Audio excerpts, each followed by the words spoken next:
आज की यह वीडियो सामान्य ज्ञान के लिए पहला भाग होगा और यह आपके किसी भी वनडे एग्जाम के लिए बेहद महत्वपूर्ण होगा। यहाँ पे हम जो क्वेश्चन कवर करेंगे ये आपके नए एग्जाम पैटर्न के मुताबिक होगा, यानी कि यहाँ पे जो क्वेश्चन हम देखने वाले हैं ये थोड़े से हार्ड होंगे।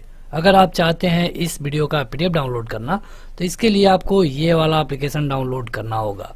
इस ऐप का लिंक वीडियो के डिस्क्रिप्शन में और पहले कमेंट बॉक्स में मिल जाएगा। क्वेश्चन है कि भारत में प्रथम मुस्लिम आक्रमणकारी कौन था?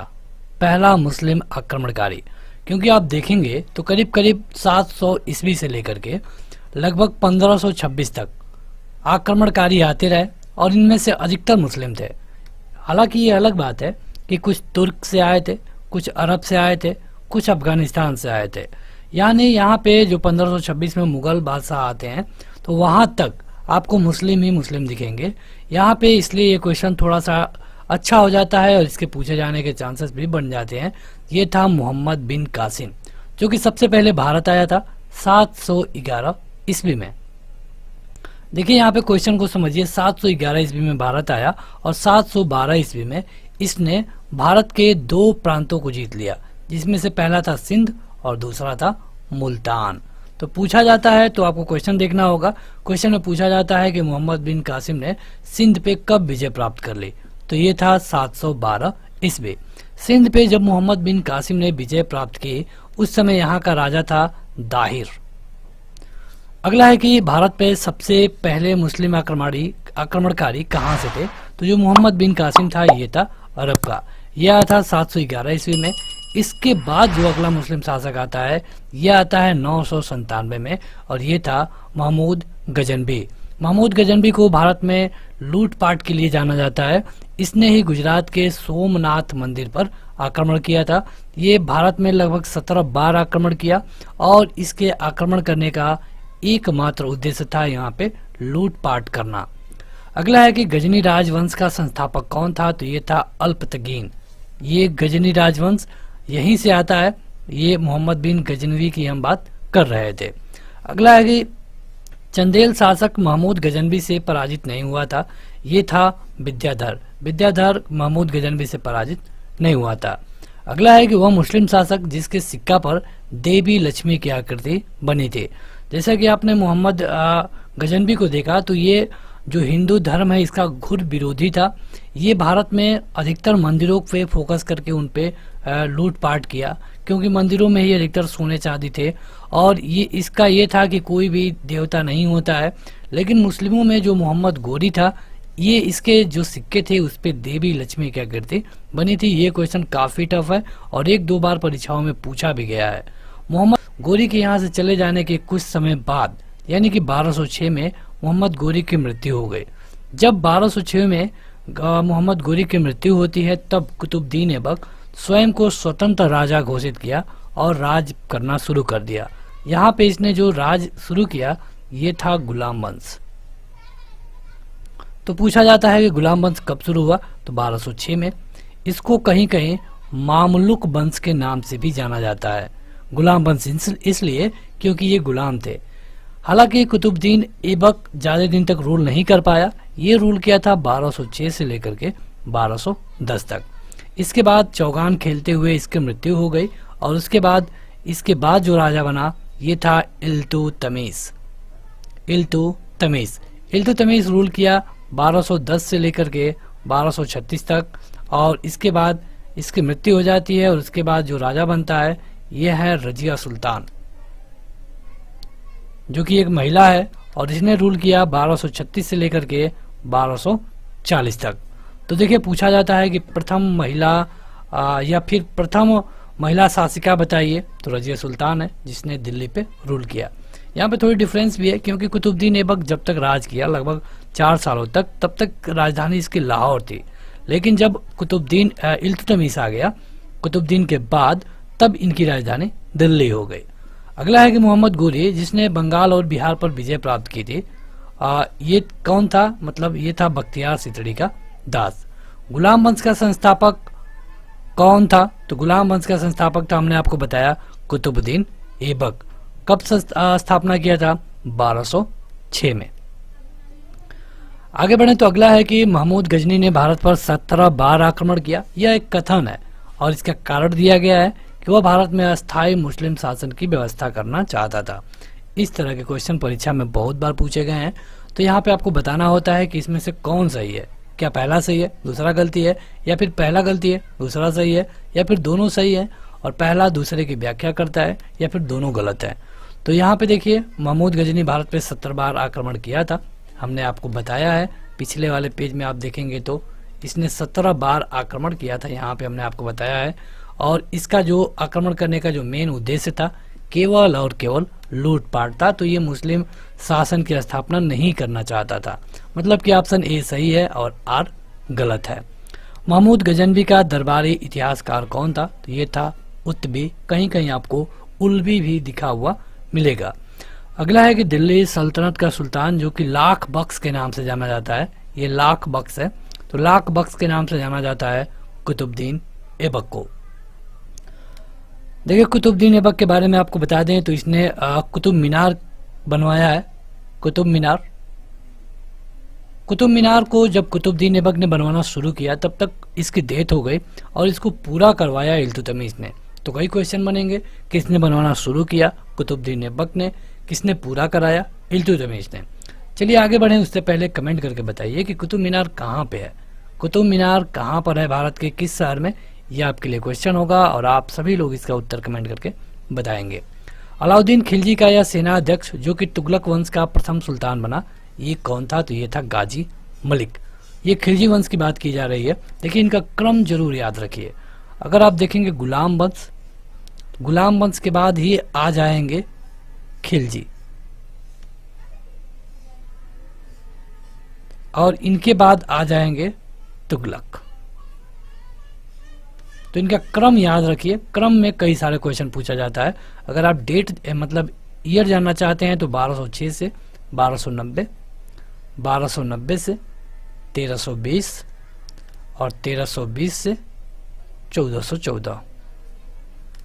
तुगलक वंश सबसे ज्यादा समय तक रूल किया है, ये भी क्वेश्चन पूछा जाता है।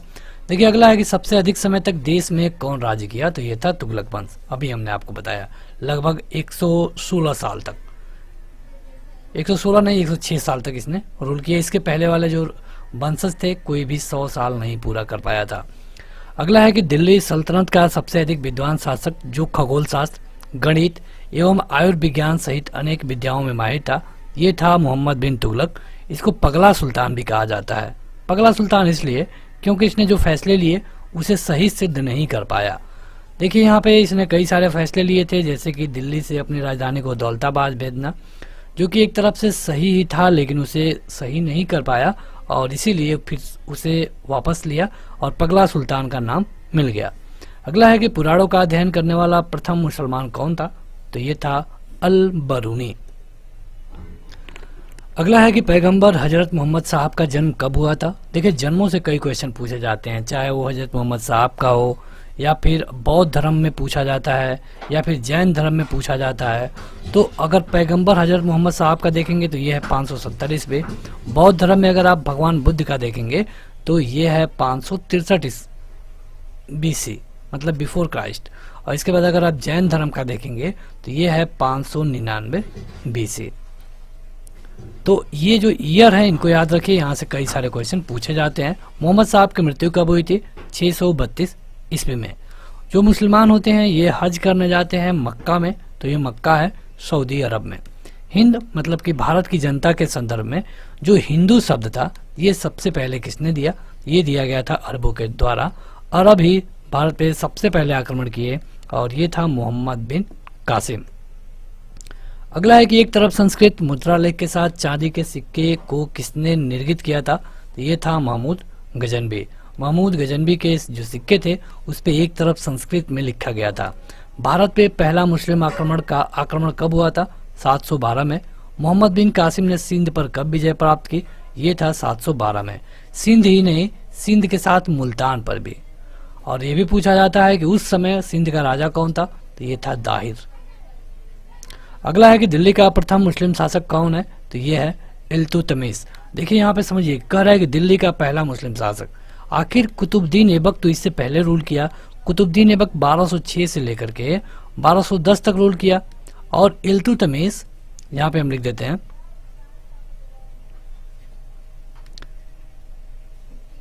इल्तुतमिश जो रूल किया ये 1210 से लेकर रूल किया 1236 तक।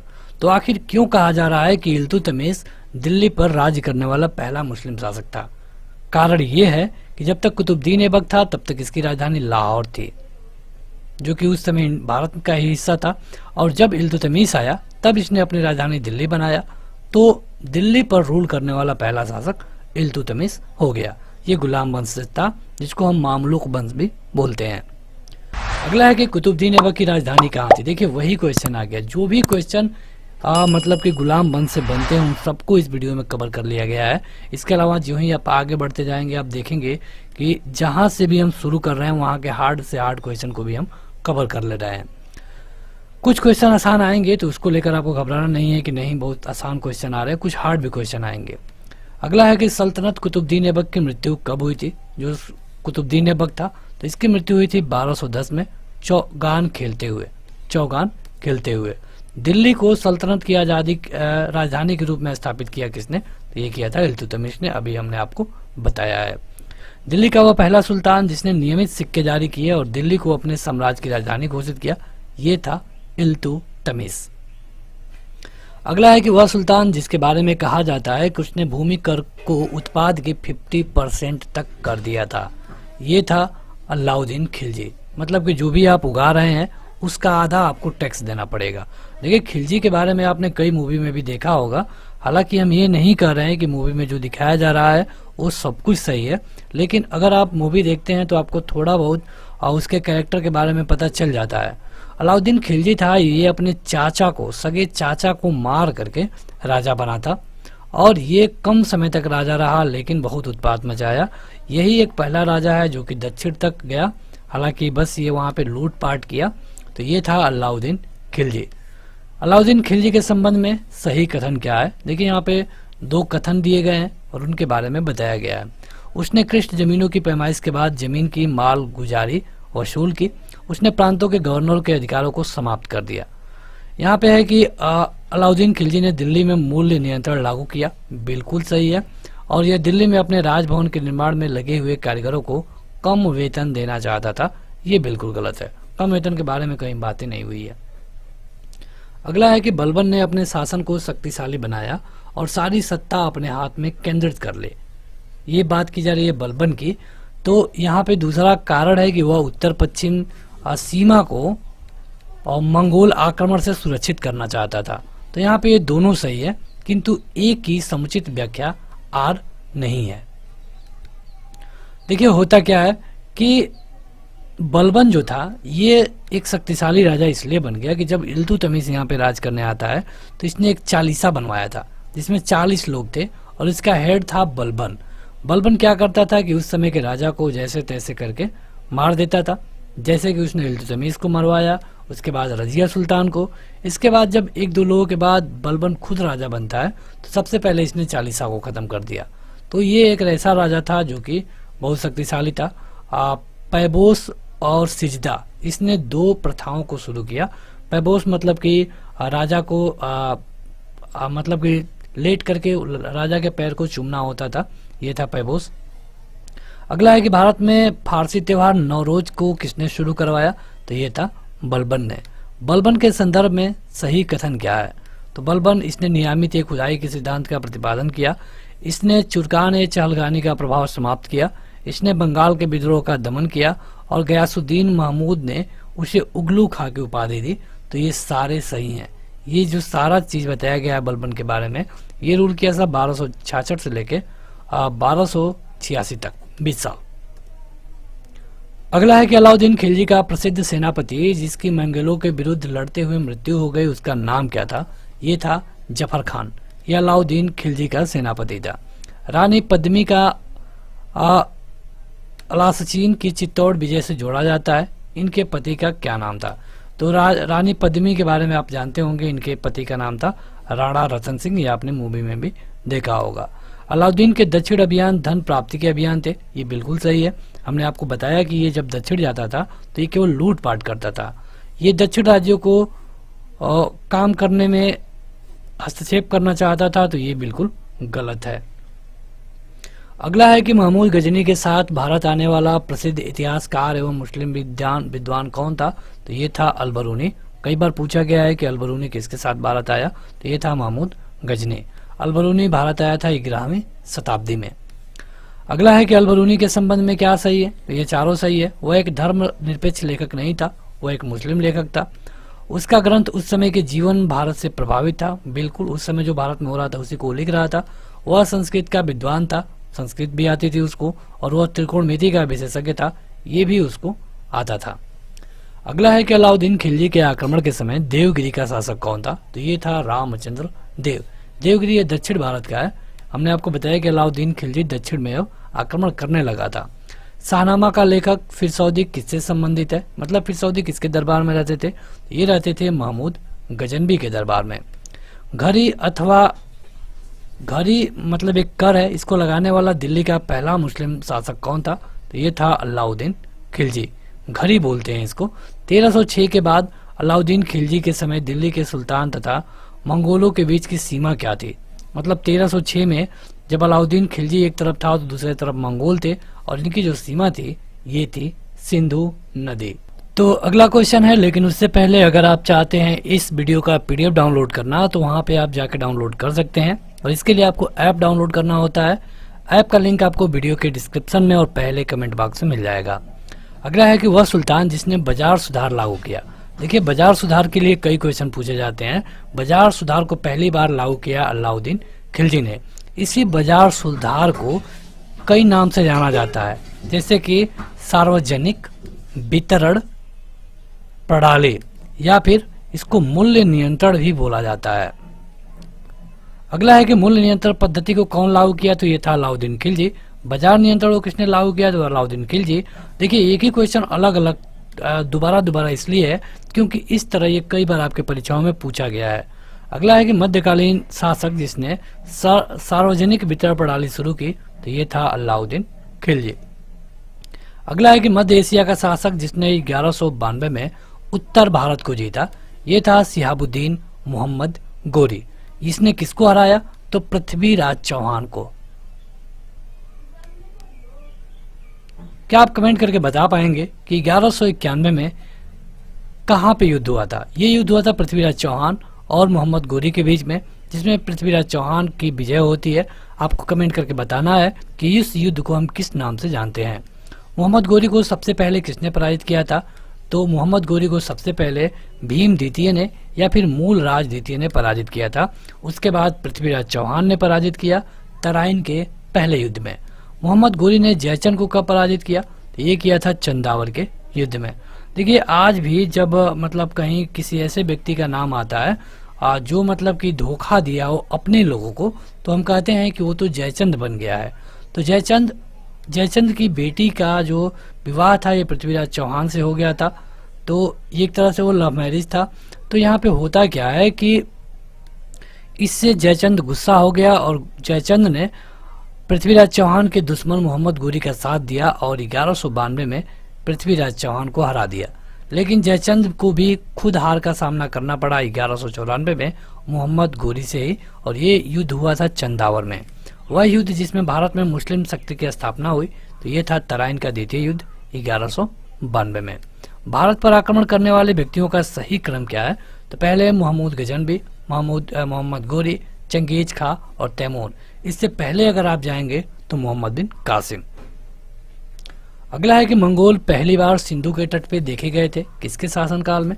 तो ये था इल्तुतमिश। इल्तुतमिश कब से कब तक रूल किया? 1210 से लेके 1236 तक। ये गुलाम वंश का राजा था।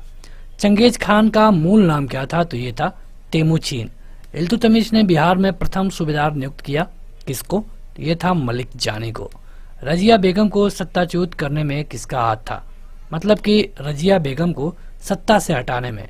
जैसे कि रजिया बेगम 1236 में राजा बनी और 1240 में मृत्यु हो गई, तो इसको मारने में जो तुर्क हैं उनका हाथ था। दिल्ली के सुल्तान बलबन का पूरा नाम क्या है? तो ये था गयासुद्दीन बलबन। अगला है कि कुतुबुद्दीन ऐबक द्वारा बनवाया गया 2.5 दिन का झोपड़ा क्या है? 2.5 दिन के झोपड़े को कुतुबुद्दीन ऐबक ने बनवाया, तो यह एक मस्जिद है। प्रसिद्ध कुतुब मीनार के निर्माण में किसका किसका योगदान है? तो जो कुतुब मीनार है इसका स्टार्टिंग करवाया कुतुबुद्दीन ऐबक ने, पूरा करवाया इल्तुतमिश ने। बाद में जब तुगलक वंश चल रहा था उस समय जो आकाशीय बिजली होती है इसने इसके ऊपर के 2 मालों को नुकसान पहुंचाया था और इसे सही करवाया फिरोज शाह तुगलक ने। मंगोल आक्रमणकारी चंगेज खां भारत की उत्तर पश्चिम सीमा पर आया था, किसके टाइम पीरियड पे? तो ये था इल्तुतमिश के समय पे। अपनी शक्ति को समेकित करने के बाद बलबन ने खुद को क्या कहा? तो जब बलबन और पावरफुल हो गया तो इसने अपने आप को जिले इलाही का नाम दिया। दिल्ली का वह सुल्तान जिसके विषय में कहा गया है कि उसने रक्त और लौ की नीति अपनाई, ये था बलबन। अगला है कि गढ़मुक्तेश्वर की मस्जिद की दीवारों पर शिलालेख में स्वयं को खलीफा का सहायक किसने कहा है? तो बलबन ने कहा है स्वयं को क्या? खलीफा का सहायक। जब उसने राजत्व प्राप्त किया वह शरीयत के नियमों और आदेशों से पूर्णतः स्वतंत्र था। बर्नी ने यह कथन किस सुल्तान के लिए कहा है? तो ये था अलाउद्दीन खिलजी। मतलब ये पूरा मनमानी किया जब ये राजा बन गया। ये कहा गया है बर्नी के द्वारा, जो कि एक लेखक हैं, इतिहासकार हैं। वह सुल्तान जो कि नया धर्म चलाना चाहता था किंतु उलेमा के लोगों ने इसका विरोध किया, ये था अलाउद्दीन खिलजी। दिल्ली का सुल्तान जिसने सिकंदर ये सानी की उपाधि धारण की, तो ये भी था अलाउद्दीन खिलजी। तो बस आज की इस वीडियो में इतना ही। वीडियो को लाइक करने के साथ आपसे जो क्वेश्चन पूछे गए हैं उनका उत्तर कमेंट करके जरूर बताएं। आप इस ऐप पे जाके इसका PDF डाउनलोड कर सकते हैं और इसको लाइन बाय लाइन भी पढ़ सकते हैं। आज की इस वीडियो में इतना ही। Thank you.